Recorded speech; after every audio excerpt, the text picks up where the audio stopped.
Hello guys. तो आज के वीडियो में हम विजुअल स्टूडियो 2022 का इंस्टॉलेशन देखने वाले हैं, जो कि हमारे सी शार्प के लिए इम्पोर्टेंट है। मतलब हमें जो सी शार्प की कोडिंग करनी है उसके लिए हमें कोई प्लेटफॉर्म चाहिए, उससे ही विजुअल स्टूडियो कहा जाता है। तो आज के इस वीडियो में हम उसका इंस्टॉलेशन देखने वाले हैं। बिफोर इंस्टॉलेशन कुछ ऐसी चीज़ें हैं जो आपको आपके पास होनी चाहिए आपके मशीन में। तो मैंडेटरी चीज़ें है, आपकी मशीन का जो रैम होता है वो 8 GB होना चाहिए, क्योंकि ये जो सॉफ्टवेयर है ये 9 से 10 GB तक जाता है। तो आपका रैम 8 GB होना चाहिए। और आपकी जो ऑपरेटिंग सिस्टम होगी वो 64 बीट होनी चाहिए। 32 बीट के लिए ये इतना सुटेबल नहीं है। तो ऑपरेटिंग सिस्टम 64 बीट होनी चाहिए। और आपकी पीसी का रैम, मशीन का रैम जो है वो 8 GB होना चाहिए। तो ये जो है ये मैंडेटरी चीज़ें हैं उसके इंस्टॉलेशन के लिए। और आपका जो नेटवर्क है वो भी बहुत स्ट्रांग होना चाहिए। और आप अपने खुद के मोबाइल के नेटवर्क से तो ना ही करें तो अच्छा है। कोई अदर नेटवर्क मिले, लैन वगैरह, तो यूज करना, क्योंकि इसके इंस्टॉलेशन में बहुत सारा मतलब 8 से 10 GB तक आपको चाहिए होता है। तो इतना आपके मोबाइल में नहीं होता। तो आप ये बेटर ही रहेगा कि आप किसी राउटर से या किसी अदर नेटवर्क से कनेक्ट करें। तो ठीक है, चलते हैं, आगे बढ़ते हैं इंस्टॉलेशन की तरफ। तो उसके लिए पहले आप अपना कोई भी सुटेबल ब्राउजर ओपन कर लो। या मैं गूगल क्रोम को ओपन करती हूँ। ये मेरा गूगल ओपन हो गया। तो मैं यहाँ सिंपली ऐसे टाइप करूंगी, विजुअल स्टूडियो 2022 डाउनलोड।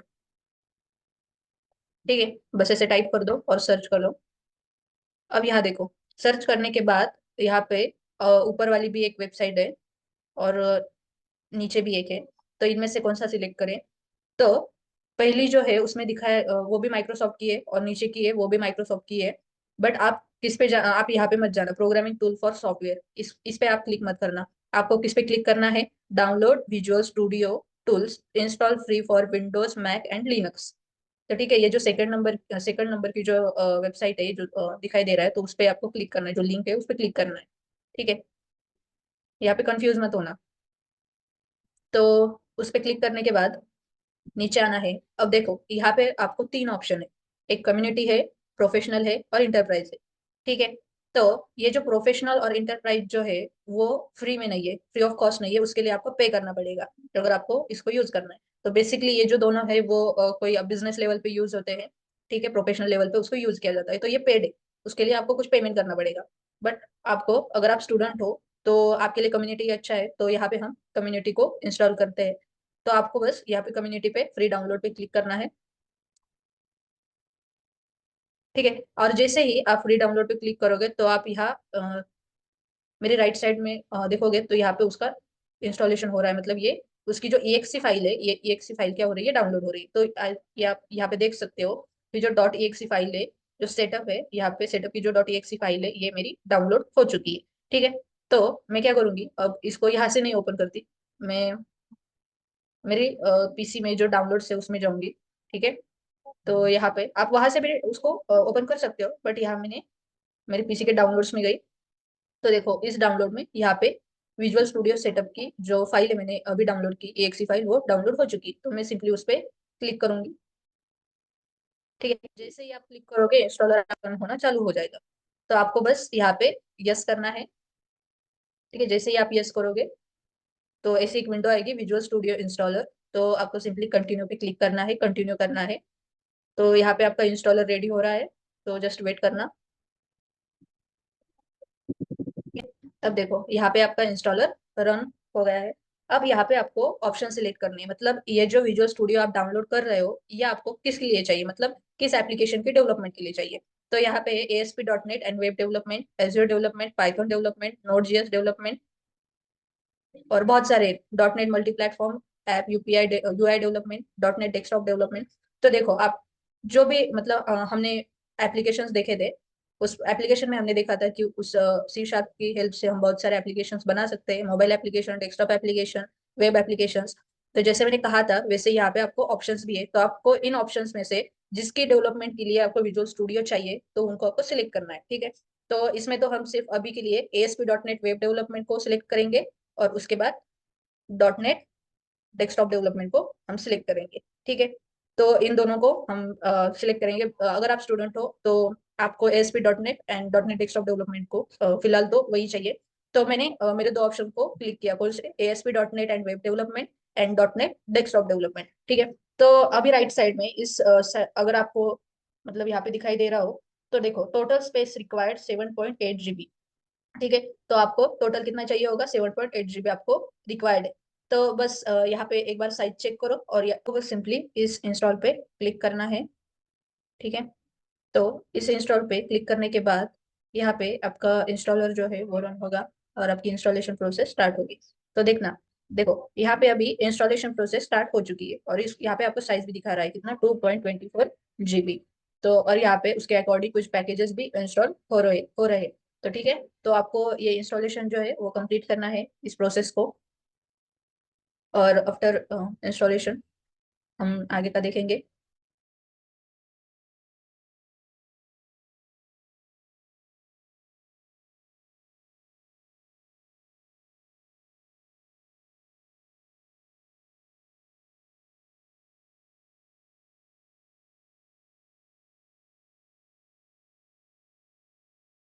हमारा कंप्लीट होने के बाद आपको तीन ऑप्शन आते हैं, मॉडिफाई, लॉन्च एंड मोर। अगर मॉडिफाई पे क्लिक करोगे तो आपकी सेटअप में जो आपने दो ऑप्शन क्लिक किए थे, ASP.NET web development, .NET desktop development, तो अगर उसमें और आपको कुछ सिलेक्ट करना हो तो आप मॉडिफाई पे क्लिक कर सकते हो और आपका इंस्टॉलेशन वो सिलेक्ट करने के बाद फिर से होगा। मोर पे अगर क्लिक करोगे तो जो आपने अभी इंस्टॉलेशन किया है अगर उसको अनइंस्टॉल करना हो तो यहाँ पे मोर पे ऑप्शन होगा रिमूव का। और अगर आपको VS कोड को सक्सेसफुली ओपन करना है तो जस्ट आपको उसके बाद लॉन्च पे क्लिक करना है, ठीक है। जब आप लॉन्च पे क्लिक करोगे तो ऐसी एक विंडो ओपन हो जाएगी, माइक्रोसॉफ्ट विजुअल स्टूडियो 2022,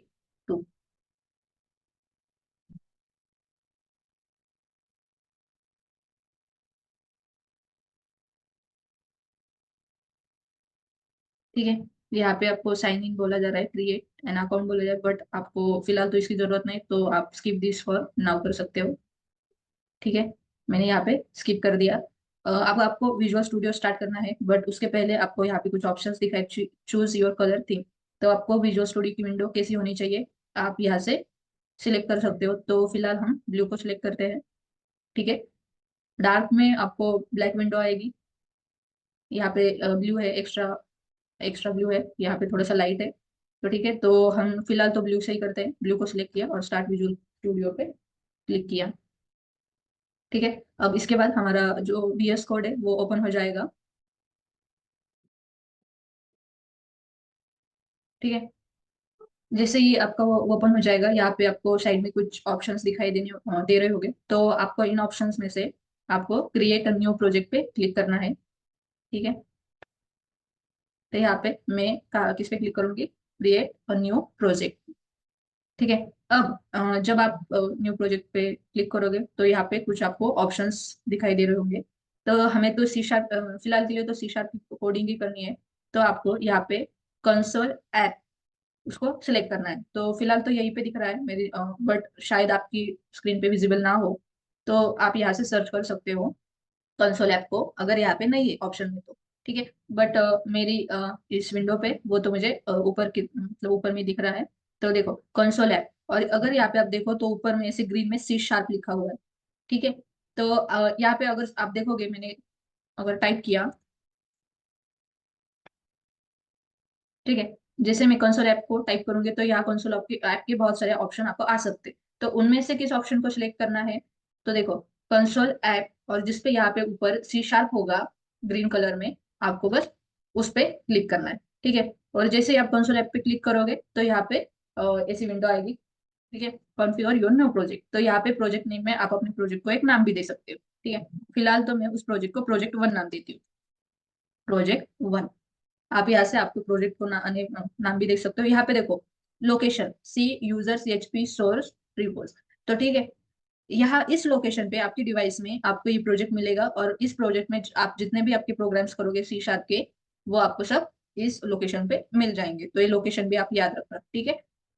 अगर आगे जाके आपके प्रोजेक्ट पे कोई इश्यू आ गया, ठीक है, और आपको उस प्रोजेक्ट को चेंज करना पड़ा, तो आपको क्या करना है, नया प्रोजेक्ट लेना है, और इस लोकेशन पे जाके आपका जो प्रोजेक्ट 1 होगा, उस प्रोजेक्ट 1 में से सारी आपकी जो प्रोग्राम्स है, सारे प्रोग्राम्स को आप कॉपी कर लो, और प्रोजेक्ट 2 नया प्रोजेक्ट बना लो प्रोजेक्ट 2 नाम से, और उस सारी फाइल्स को आप प्रोजेक्ट 2 में पेस्ट कर दो। ठीक है, तो इससे क्या होगा, अगर आपके प्रोजेक्ट 1 में कोई इशू भी आया तो भी आपने आपके प्रोजेक्ट 1 में जो भी आपकी डिटेल्स है या कोई भी फाइल्स है तो वो सेफ रहेगी। ठीक है, तो इसलिए ये लोकेशन हमें जरूरी होता है। तो ठीक है, प्रोजेक्ट को नेम देने के बाद हम सिंपली नेक्स्ट पे क्लिक करेंगे। जैसे ही आप नेक्स्ट पे क्लिक करोगे तो यहाँ देखो फ्रेमवर्क वर्जन कौन सा है, .NET 8.0। ये वर्जन आप याद रखना कौन सा वर्जन आप यूज कर रहे हो। तो फिलहाल हम इसमें .NET 8.0 को यूज कर रहे हैं।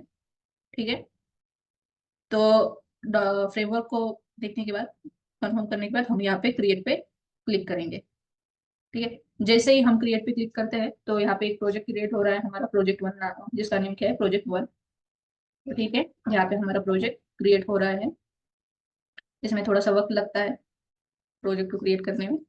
ठीक है, देखो यहाँ पे हमारा प्रोजेक्ट जो है वो क्रिएट हो चुका है, और इसमें एक डिफॉल्ट C# की फाइल है, उसका नाम है program.cs। तो मैंने बोला था C# की फाइल को एक्सटेंशन क्या होता है, .cs।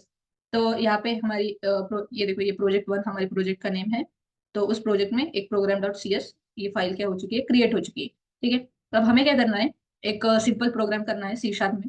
तो बेसिकली हम नेक्स्ट वीडियो से C# की कोडिंग स्टार्ट करने वाले हैं, बट आपको सिर्फ मैं यहाँ पे एक डेमो दिखाती हूँ C# का।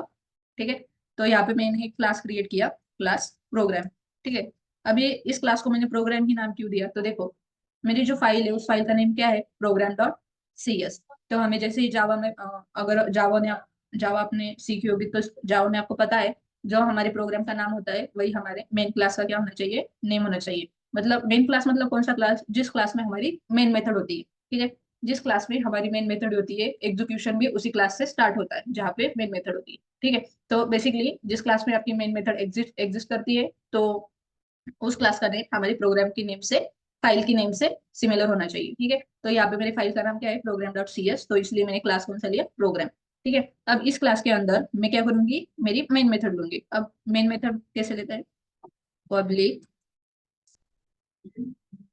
Public static void main. मेरी मेन मेथड को यहाँ देखो स्ट्रिंग args, बस टैप करना है आपको। उसके बाद वो अपने आप ही आ जाएगा। अगर आपको तो देखो यहाँ पे ऑप्शंस भी मुझे आ रहे हैं, मतलब आप विजुअल स्टूडियो को अगर देखोगे तो मुझे जो ऑप्शंस है वो डिफॉल्ट ही आते हैं। यहाँ देखो console.writeline भी आ गया, और जैसे मैंने मेन मेथड लिखी थी तो स्ट्रिंग args भी मुझे मतलब आया था, उन्होंने सजेस्ट किया था। तो मैंने सिर्फ टैप किया तो वो लाइन आ गई।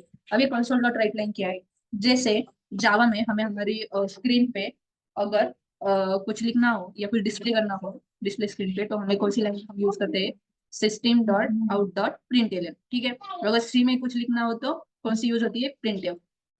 वैसे पाइथन में अगर कुछ लिखना हो तो पाइथन में भी प्रिंट चाहिए होता है। ठीक है, तो हर ईच लैंग्वेज में अगर PHP में लिखो तो इको यूज होता है।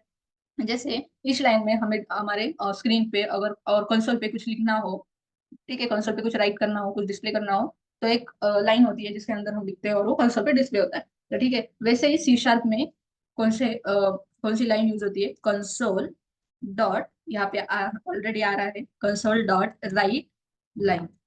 ठीक है, तो इस console.write लाइन पे, राइट लाइन के अंदर आप जो भी लिखोगे वो आपके कंसोल पे डिस्प्ले होगा। तो मैं यहाँ पे हेलो वर्ल्ड, ठीक है, ऐसा लिखती हूँ इसके अंदर डबल कोट में। ठीक है, प्रिंट में भी डबल कोट लगता है। ठीक है, इस डबल कोट में जो भी लिखा हो वो हमारे कंसोल पे डिस्प्ले होगा। तो यहाँ पे मैंने एक क्लास लिया with same name with class name. ठीक है, तो उसमें एक मेन मेथड ली पब्लिक स्टैटिक वॉइड मेन। अब यहाँ पे आप एक ऑब्जर्व करो कि जो जावा में मेन मेथड लिखी जाती है उसमें मेन मेथड का यम जो होता है वो स्मॉल होता है। ठीक है, बट C# में एक डिफरेंस है। C# में आपका जो मेन होगा उसका यम जो होगा वो कैपिटल होगा। अगर वो आपने स्मॉल किया तो आपको यहाँ पे एक एरर आ सकता है कि उसको मेन मेथड फाइंड नहीं हो रही। ठीक है, तो अगर आप स्मॉल लिखते हो तो उसको मेन मेथड फाइंड नहीं होती उस प्रोग्राम को। ठीक है, तो C# में बस एक चीज है जिसका आपको ध्यान रखना होगा कि जो आप मेन लिखोगे उस मेन का मेन यम क्या होगा, हमेशा कैपिटल होगा। ठीक है, तो सिंपली अब इस प्रोजेक्ट को मतलब इस प्रोग्राम को मैं क्या करूंगी, रन करूंगी। अगर आपको ये प्रोग्राम रन करना है तो आपको किस पे क्लिक करना होगा, यहाँ पे देखो स्टार्ट विदाउट डिबगिंग। तो आपको इस पे सिंपली क्लिक करना है। ठीक है, जैसे ही आप इस एरो पे क्लिक करोगे तो आपके प्रोजेक्ट का एग्जीक्यूशन क्या होगा, स्टार्ट होगा। अब देखो यहाँ पे एग्जीक्यूशन स्टार्ट हो रहा है। देखो एग्जीक्यूशन खत्म हुआ और यहाँ पे एक विंडो आई, कंसोल विंडो, जिसपे क्या आया, हेलो वर्ल्ड, जो कि हमारा क्या है, आउटपुट है। ठीक है, तो इस तरह हम सी शार्प के प्रोग्राम्स कंटिन्यू करेंगे नेक्स्ट वीडियो से। फिलहाल तो इस वीडियो में हमने VS कोड का इंस्टॉलेशन देखा और एक डेमो प्रोग्राम भी देखा सी शार्प का। तो अगर आपको इसमें कुछ डाउट्स हो या इंस्टॉलेशन के समय आपको कुछ मतलब कुछ एरर आप फेस कर रहे हो, कुछ इशू है, कोई प्रॉब्लम है, तो आप कमेंट में डाल सकते हो।